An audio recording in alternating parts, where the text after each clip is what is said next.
വസുദേവസുതം ദേവം കംസചാണൂരമർദ്ദനം ദേവകീ പരമാനന്ദം കൃഷ്ണം വന്ദേ ജഗദ്ഗുരും. ജഗദ്ഗുരുവായ ഭഗവാൻ ശ്രീകൃഷ്ണന് നമസ്കാരം. ഭഗവത്ഗീത 5-ാം അധ്യായം കർമ്മ സന്യാസ യോഗം. ഭഗവത്ഗീതയിലെ 4-ാം അധ്യായത്തിൽ ഭഗവാൻ കർമ്മയോഗത്തിലൂടെ ചെയ്യുന്ന കർമ്മങ്ങളെ തന്നെ യജ്ഞകർമ്മങ്ങളാക്കി മാറ്റാനും ഈശ്വരാർപ്പണമായി ചെയ്യുന്ന യജ്ഞകർമ്മങ്ങളിലൂടെ ആത്മജ്ഞാനം നേടാനും ഉള്ള ഉപദേശം അർജുനന് നൽകി. തുടർന്ന് ആത്മജ്ഞാനത്തോടുകൂടി കർമ്മഗതികളെ അറിഞ്ഞുകൊണ്ട് കർമ്മയോഗത്തെ തുടരാനും ഉപദേശിച്ചു. ഇവിടെ കർമ്മയോഗമാണോ അല്ല കർമ്മസമർപ്പണം അല്ലെങ്കിൽ കർമ്മസന്യാസമാണോ ശ്രേഷ്ഠം എന്ന അർജുനൻ്റെ സംശയത്തിന് ഉള്ള ഉത്തരമായി 5-ാം അധ്യായത്തിൽ ഭഗവാന്റെ ഉപദേശം തുടരുന്നു. സന്യാസകർമ്മയോഗശ്ച നിശ്രേയസകരാവുഭൗ തയോസ്തു കർമ്മസന്യാസാത് കർമ്മയോഗോ വിശിഷ്യതേ.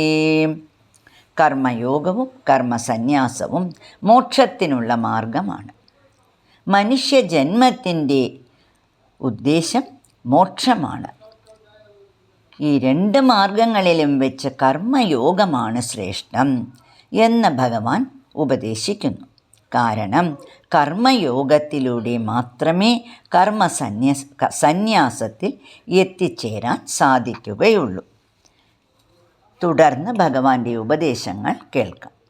യോഗയുക്തോ വിശുദ്ധാത്മാ വിജിതാത്മാ ജിതേന്ദ്രിയഃ സർവഭൂതാത്മഭൂതാത്മാ കുർവന്നപി ന ലിപ്യതേ. യോഗയുക്തഃ എന്ന് വെച്ചാൽ കർമ്മയോഗി ഈശ്വരാർപ്പണമായ കർമ്മങ്ങളിലൂടെ മനഃശുദ്ധിയും ഇന്ദ്രിയ നിയന്ത്രണങ്ങളും നേടി ഉള്ളിൽ പ്രകാശിക്കുന്ന ആത്മചൈതന്യത്തിനെ അറിയാനും അനുഭവിക്കാനും തുടങ്ങുന്നു. അവൻ എല്ലാവരിലും ഒരേ ആത്മചൈതന്യമാണ് പ്രകാശിക്കുന്നത് എന്ന അറിവ് നേടുന്നു. സർവം ബ്രഹ്മമയം എന്ന അറിവ്. സമുദ്രത്തിലെ തിരമാലകളെല്ലാം വെള്ളത്തിൽ നിന്ന് ഉയരുന്നവയാണ്. അതുപോലെ ജീവാത്മാക്കളെല്ലാം പരമാത്മാവിൽ നിന്ന് വന്നവയാണ് എന്ന അറിവ് നേടുന്നു. ഈ അറിവോടുകൂടിയ യോഗി കർമ്മം ചെയ്താലും കർമ്മബന്ധം അവനെ ബാധിക്കുന്നില്ല. കർമ്മയോഗി കാണുക, കേൾക്കുക, കഴിക്കുക എന്നീ കർമ്മങ്ങൾ ചെയ്യുമ്പോഴും ഞാൻ ചെയ്യുന്നു എന്ന ഭാവമില്ലാതെ മനസ്സിൻ്റെ പ്രേരണ കൊണ്ട് ഇന്ദ്രിയങ്ങൾ ഇന്ദ്രിയ വിഷയങ്ങളിൽ പ്രവർത്തിക്കുന്നു എന്നറിയുന്നു.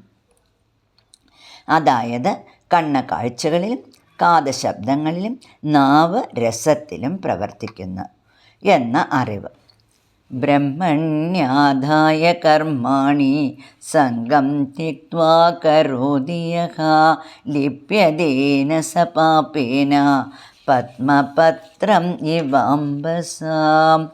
ബ്രഹ്മണ്യാധായ എന്ന് വെച്ചാൽ ബ്രഹ്മത്തിൽ അർപ്പിച്ചുകൊണ്ട് ഒട്ടലില്ലാതെ കർമ്മം ചെയ്യുന്നവനെ താമരയിലയിൽ വെള്ളം എന്ന പോലെ പാപം പറ്റിപ്പിടിക്കുന്നതേയില്ല. കായേന മനസാ ബുദ്ധ്യാ കേവലൈരിന്ദ്രിയൈരപി യോഗിനഃ കർമ്മ കുർവന്തി സംഗം ത്യക്ത്വാത്മശുദ്ധയേ. കർമ്മയോഗികൾ ഫലാസക്തിയും ഒട്ടലും ഉപേക്ഷിച്ച് മനസ്സ്, ബുദ്ധി, ഇന്ദ്രിയങ്ങൾ ഇവയെ കൊണ്ട് ആത്മശുദ്ധിക്ക് വേണ്ടി കർമ്മങ്ങൾ ചെയ്യും. അങ്ങനെയുള്ള കർമ്മയോഗി പരമമായ ശാന്തിയെ പ്രാപിക്കുന്നു. ഒട്ടലോടും ഫലാസക്തിയോടും കൂടി കർമ്മം ചെയ്യുന്നവൻ കാമത്താൽ പ്രേരിതനായിട്ട് കർമ്മബന്ധങ്ങളിൽ പെട്ടുഴലുന്നു. സർവകർമാണി മനസാ സന്യസ്യാസ്തേ സുഖം വശീ നവദ്വാരേ പുരേ ദേഹി നൈവ കുർവന്ന കാരയൻ. ഇങ്ങനെ മനസ്സുകൊണ്ട് കർമ്മങ്ങളെയും കർമ്മഫലങ്ങളെയും സന്യസിച്ച് കർമ്മയോഗി നവദ്വാരങ്ങളുള്ള ശരീരത്തിൽ ഒരു ബന്ധവുമില്ലാതെ സുഖമായി വസിക്കുന്നു എന്ന് ഭഗവാൻ പറയുന്നു. ഇവിടെ ശരീരത്തിന് 9 ദ്വാരങ്ങളുള്ള ഒരു കൊട്ടാരമായി പറഞ്ഞിരിക്കുന്നു.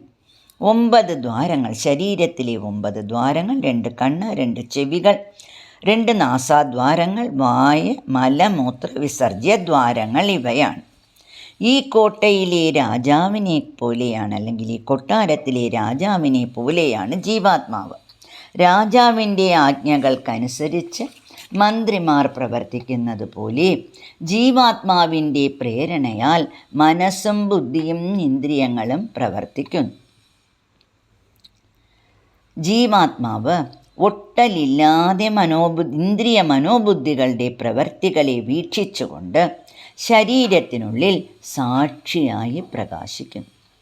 ഈ അറിവോടുകൂടിയ കർമ്മയോഗി അല്ലെങ്കിൽ യോഗീശ്വരൻ നിസ്സംഗഭാവത്തിൽ കർമ്മങ്ങൾ ചെയ്ത് കർമ്മബന്ധങ്ങളിൽ നിന്ന് മുക്തനായി ഉള്ളിൽ പ്രകാശിക്കുന്ന ആത്മാനന്ദം അറിയാനും അനുഭവിക്കാനും തുടങ്ങുന്നു. കർമ്മയോഗി കർമ്മസന്യാസത്തിലെത്തുന്നു എന്ന് ഭഗവാൻ ഉപദേശിക്കുന്നു. തുടർന്ന് ഭഗവാന്റെ ഉപദേശങ്ങൾ കേൾക്കാം. നാരായണ അഖില ഗുരു ഭഗവൻ നമസ്തേ.